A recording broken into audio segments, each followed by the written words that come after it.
have with me today an incredible guest that I really wanted you to meet. He's a cop, a Marine, a dad, a patriot, and now a fellow commentator and author and a member of that retired cop club. And I really am excited to talk to you. Christopher Strom, welcome to the program. Thanks so much for having me, Betsy. It's a pleasure. So first of all, I got to ask you, because everybody always asks me this, why'd you become a cop? You know, I grew up watching a lot of TV shows like most kids, and it always had an allure to me. I really wanted to be a cop, and not just any cop. I lived in New York, so I always had that influence going on as well. But I just wanted to be a cop. I thought that would be something exciting and something challenging and different every day. So it was like I got to live out my dreams and fantasies in the NYPD. Thank God. And you had an amazing career. Talk just a little bit about that, because you went above and beyond, your average patrol cop. Yeah, I mean, like most people, started out on patrol, and just for your audience's information, and I don't know if it's like this in Chicago where you're from, but when you start out in the NYPD, you walk a foot post. You don't just get in a radio car. And that's a little bit of a culture shock for some people. And it was a culture shock for me. I met a lot of interesting people along the way. And then from there, I did anti-crime. And then I also did a robbery unit, which plainclothes in both of the units. And the robbery unit was fascinating because we had the whole borough of Queens, which is enormous. It's not as big as Brooklyn, but it's pretty big. And there's a lot of people and a lot of crime, and this was during the 80s and 90s. So crack was raging, and carjackings seem to be coming back, as a matter of fact, but they were pretty popular back then. And then from there, I got promoted to sergeant, and I got transferred to Brooklyn. So I had spent 13 years in Queens. I'd never really, other than traveling through Brooklyn, didn't know much about it. And I ended up going back on patrol in uniform for about 6 months. And then I got picked up by a narcotics unit. So now I'm back in plainclothes, and I'm working with some amazing people. You name it, nationality, guys, girls, running around doing narcotics work, which was amazing and fun. And then unfortunately 9/11 had happened, and the intelligence division at the time was looking to pick up sergeants and detectives because they were, kind of behind the curve on things. And I really didn't want to go because I was having, as I say, too much fun with my narcotics team, and I was comfortable. I had steady days off. I was making overtime and more laughs than anything every day. We just made fun of each other, made fun of the situation. The camaraderie, and I'm very close to these people to this day. And I end up going into the intelligence division, and now I'm like a fish out of water because there's a lot of different nuances and things that go on a daily basis in the intelligence division that I wasn't familiar with. So the detectives that I was in charge of, that my title was I was their supervisor, but really I was learning from them, and not the other way around. And they took me under the wing, and I ended up developing some amazing relationships with those people as well. Now, you had this incredible police career, and like a lot of us, though, you dreamed about a quieter retirement. And you really had the dream retirement all set up, and you eventually did pull the pin, as we say, and you moved, and you're going to raise a family and do something totally unrelated to police work, and then something happened. Talk about that. Well, I moved to Roanoke, Virginia, and I like working with my hands. I like the feeling of making people happy about something that I built, or even for that matter, looking at what it is that I've actually done.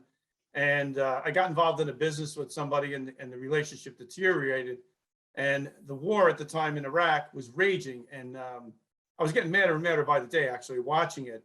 And the primary killer of the soldiers was these IEDs that were coming in courtesy of Iran. And there would be nothing left. There'd be basically a chassis left of a vehicle. So I ended up applying for some jobs, and I get a phone call, and it was funny. I was in my basement painting, which is where I am right now, actually, in my basement.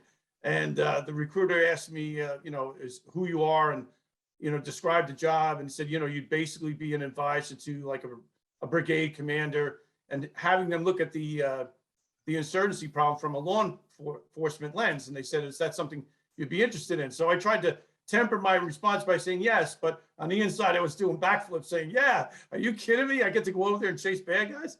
So I go from that to some orientation and some onboarding. And after about 10 days, I get called by the program manager and they pull me out of the classroom, myself and two other guys. And I'm thinking, oh boy, I felt like I was going to the principal's office. I was like, what's going on here? He describes this program as essentially going to be the same, but now I'm going to be doing interrogations at the point of capture. And I'm like, is this something you'd be interested in? And I'm like, again, I'm doing backflips in my head saying, absolutely. So I go to some additional training for like 3 months and they make a composite team of primarily retired special forces operators who are very recently retired. And they bring in their skill sets and I bring in my law enforcement skill sets. And together we form a team called the Phoenix team. And once we got up and running, and it took some time, took about 6 months before we had buy-in from the Army, which is a whole separate issue. We kicked these people to the curb. I'm telling you, we crushed them. The team collectively rounded up 91 high-value targets, tier 1 and tier 2. So these were serious bad guys, killing soldiers, bomb makers, financiers, safe house people, you name it, they were all part of a cell. Some of them were actually, unfortunately, we found out as a course of doing business, were actually card-carrying members of the Iraqi government in a unit called the Ministry of National Security and Affairs. So that's the equivalent of like a state security, like either an FBI or a CIA, which, by the way, didn't exist until we got over there. So we set up their program and they used that program against their own citizens. They extorted people, did what they call extrajudicial killings, you name it. They did it. And it was part of the program was very successful. That part of the program made some people very uncomfortable and very nervous. Wow, that's just incredible. And in fact, this experience was so incredible. You decided to write a book about it, right? I did. And I'm not a writer by trade, but as you know, as a cop yourself, you write a million reports. And one thing I did from the very onset was I started writing even before I deployed, because I knew I wouldn't be able to keep track of this and try and recall this from memory. I'm just not built that way. And then what ended up happening was we were doing so many missions. I did 110 combat missions, and that doesn't count other ancillary jobs that I went on. And when I say by missions, I mean I left the base 110 times and came back 110 times, thank God. But I knew if I didn't write this down immediately, I was gonna forget it, because the cells were so intricate and so diverse and so devious that I was like, no one's gonna believe this. If I don't write this down now, I'm gonna forget it. So yes, I wrote a book called Brooklyn to Baghdad. Thank you. And where I want, because I just started the book this morning. I got to tell you, it's already sucked me in. We were talking about that off air. Where can people find that book? Because I think a lot of people would be really fascinated by what you talk about in that book. Yeah, sure. It's Barnes and Noble has it, Amazon. My publisher is Chicago Review Press. If you go to a bookstore and they don't have it, they can certainly order it. It's not hard to find. And if they want to, reach out to me through social media and they want a signed copy, I can make arrangements for that as well. Now, I got to tell you, one of the things you talk about in the book is support of your family and especially your wife. Because again, here you are, retiring, you got, kids to finish raising and all of that. And your wife, who has spent all these years, decades as an NYPD wife, now she thinks she's going to, live in the country, and her husband's going to do a little construction work and things. And you really turned her life upside down, didn't you? I did. And, I'm very blessed to have an amazing wife. We're married 27 years. But, when I first, I don't want to say pitched it, but when I first approached my wife with the prospect of going to Iraq, and I can't really say what she said, because I think what she said, but she basically said, this is what you do. This is what you're really good at. And you love this stuff. It's like you never really, and I'm sure it's the same for you and many people, you never stop being a cop. I mean, you don't wear the uniform, but you're still looking at people. You go to an airport, you go to a restaurant, you go to a shopping mall. I mean, like you don't turn that off. And I was still young enough where I said, you know what, I really think I could make a difference and, not change the world, obviously, but, do my part. And, thank God everything worked out. And, my wife supported me. And then, after 15 months came back and still actually, liked me. So it was pretty good.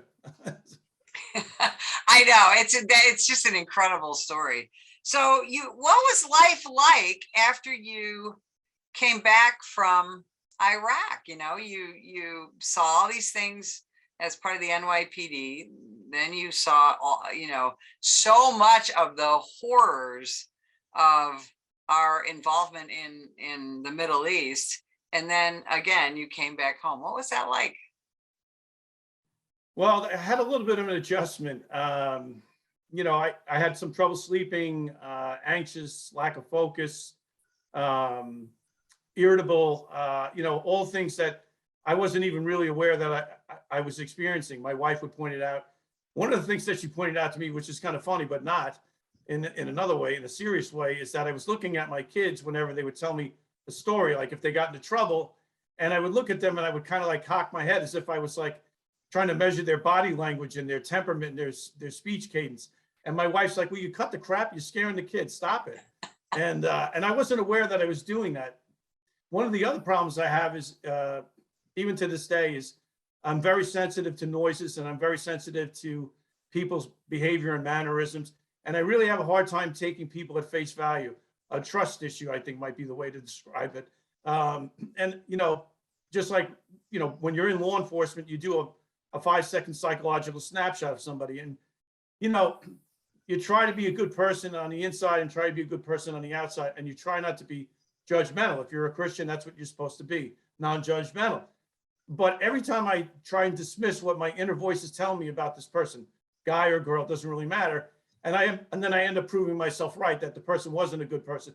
Then I beat myself up unmercifully internally, because it's like, why are you dismissing a skill set that took 20 some odd years to develop? So that was some of the issues I was having, and that kind of probably continues a little bit to this day. Not at the same level, thank God, but at some level, I'm sure it does. Well, and those, that spidey sense or that gut, whatever you want to call it, trusting your gut, like Gavin DeBecker says, that's what made us all good cops, and it kept us safe. And I think now, and I wonder what you think about this, the younger cops are kind of being taught to ignore that. And, whether, it's because we want to be more inclusive, kinder, softer, whatever it is you want to call it. I think the profession is being encouraged not to be as suspicious as we were. Yeah, who knows what goes on in the academy today in the NYPD? I'm sure there's all kinds of sensitivity training and de-escalation and everything like that, which is good. Listen, more training is always a good. I'm not trying to be flippant about it, but at the end of the day, when somebody tells you I'm not going and they committed a serious crime, well, the de-escalation is gone, come on, just turn around, and, verbal commands and compliances, sometimes you have to be physical, and, they have to know that, it's up to them. What do they want? Now, what's going on in the NYPD and across America for that matter, the advent of the video cameras that are now on pretty much all police departments have them, I think is actually great. At first, I wasn't sure, to be honest with you. But now, thank God they have them, because there have been so many times where people just out and out lie about the cop's behavior versus the bad guy or bad girl's behavior. And then lo and behold, he tried to take the cop's gun, or he tried to take his taser, or he punched him in the face. All these different things that we would not know had they not had these body cameras on. Yeah, I think body cameras really save our integrity. In most cases, I'm like you, I wasn't too sure about that and wasn't sure if I wanted to ever wear one, but I think now body cameras do the profession a whole lot of good. And I think it helps the American people see just how bad it is sometimes to be a law enforcement officer involved in a confrontation. I think a lot of just normal citizens think, oh, people can't be that crazy. People can't be that rude. People can't be that violent. And then now, thanks to body cameras, they find out that we are, or that other people are. Now, Chris, you lived through the whole um, uh, crazy crime days of the 80s and on into the 90s in New York, and you also witnessed how law enforcement, not just in New York but around the country, stopped crime. And we're now living in Groundhog Day, basically, right? Where it's all back, it's worse, and everybody's asking, "Gosh, what are we going to do about all of this?" Tell me your thoughts on that. Well, as they say, you shouldn't try and reinvent the wheel. The wheel's round and it works just fine. And why they're not, well, I think I know why they're not going back to the tried and true practices. But at the end of the day, when you have 2.5 years of defund the police and the police are bad and they're throwing Molotov cocktails and bricks and God knows what else at the police, and the president comes out on national TV and is basically in favor of that and supporting it, although now things seem to be changing a little bit since, I don't know, November is coming up and there seems to be a massive election nationally. I don't understand it. I don't understand why people would tolerate that from elected officials. And, in New York in particular, the mayor is failing by any measurement, by any metric. And I've been very critical of the mayor. I've written about the mayor. I've spoken out about him on Newsmax and other shows. And I'm waiting for him to wake up, but I don't think that's coming. I don't think that's going to happen anytime soon.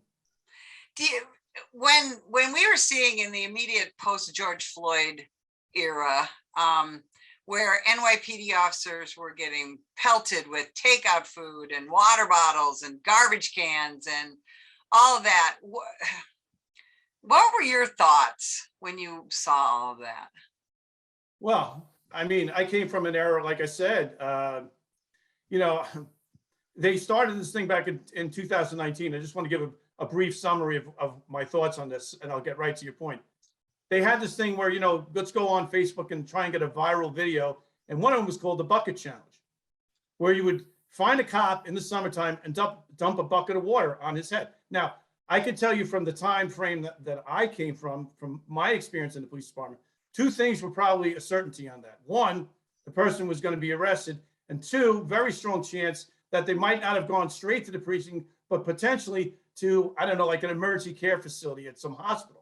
So that I don't think is happening anymore. So the fear element of cops being overly aggressive because of maybe the body cameras, because everybody is an instant superstar with an iPhone, I think that curtails a lot of that. But make no mistake about it, the time frame that you and I were on, if you had to be physical, you had to be physical. It wasn't gratuitous. It wasn't because you wanted that. I mean, if you can get somebody to turn around and put their hands behind your back, thank God, that's a win. I'll take the win. You know what I mean? But that's not what's happening today. Everybody is looking for that moment, and they are outwardly defiant of the police and their hatred for the police. And I blame that really, at a national level and at a local level. When you say defund the police and the police are bad and they're racist and we need to have critical race theory in schools, and it's never ending. And people, depending on their sensibilities and their level of education and their awareness to what's really going on in the world, they might actually believe that's true, that police are exactly that. What do you think is going to be the national turning point to the crime situation that we're seeing now? Do you think it's going to be the election? Do you think it's going to be something else? What's your thoughts on that? I like to be optimistic and hopeful, but I'm also a realist. I don't think it's going to get better. I think the election that's coming up is going to change some things, but this administration, I'm speaking of the Biden administration, they are, I mean, it's almost like it's raining outside. No, it's sunny. It's like they say the polar opposite of what it is reality is showing. So I don't think it's going to get better until there's a new president. Hopefully that's whoever that is other than Biden, and really tries to unify this country, because right now it's a mess. At any measure, this country is a mess and is more divided than ever. When I was a young police officer, we didn't talk politics. We didn't really know who each other voted for. And our politics and our opinions and our views didn't matter. Do you remember those times? I do remember that. And listen, I worked in New York City. So you're talking about, you pick a group of people, sexual orientation, whether it's on the job or people you interact with on a daily basis. Everybody got along just fine. I don't know where this conversation started or why, but even in particular in the police department, you know, I did 4 years in the Marine Corps. So I hear there's white nationalists and white supremacy in the military. I'm like, who are they talking about? Anyone that served in the military knows that those are the best people in the world. Same thing with the police, the best people in the world. They don't care anything about, as you say, politics or your personal views or your sexual. Nobody really cares. They just want to know, can I depend on you and can you depend on me? And we all went out after work and had a great time, you know, both in the military and in the police department. So I don't know where this is coming from. It's really an imaginary phantom type of problem that they're creating. Yeah, you're absolutely right, and it has continued to divide us, and I do hope that changes soon, because that's not the America you and I grew up in, and it's incredibly frustrating. So I know people can see you on, you know, Newsmax and other channels. They can hear and see you on podcasts. They can buy and read your book. Where else can people find you? I'm on social media under Christopher Strom. If you Google my name, Christopher Strom, or NYPD Sergeant Christopher Strom, or Brooklyn to Baghdad, I'm accessible. I love doing public speaking. I love talking about, you know, policing, and I love talking about my experience in Iraq, both the good parts and the bad parts. And I'm happy to get on a plane or in my car and come meet people at a corporate or private event anytime, anywhere. That's fantastic. Chris Strom, thanks so much for spending time with us today. You've been an amazing guest. And if you would like more information about the National Police Association, visit us at nationalpolice.org. Sam, put the gun down! Put the gun down! Last year, law enforcement officers were involved in hundreds of thousands of use of force incidents. A use of force incident is when an officer must use nonverbal tactics to gain control of a dangerous situation. Put the knife on the ground. In many cases, officers have no choice but to use force when a suspect doesn't comply with a lawful order. Use of force is always ugly. No one likes it, especially police officers. Together, we can help de-escalate these dangerous encounters. Help police officers by complying with their lawful orders. Don't attack, attempt to disarm, or flee from an officer. Use of force is an officer's last option. Most incidents can be avoided by not resisting arrest. If you feel you've been wrongfully detained by a police officer, then seek a legal solution after the encounter has been resolved. Let's keep everyone safe. Comply now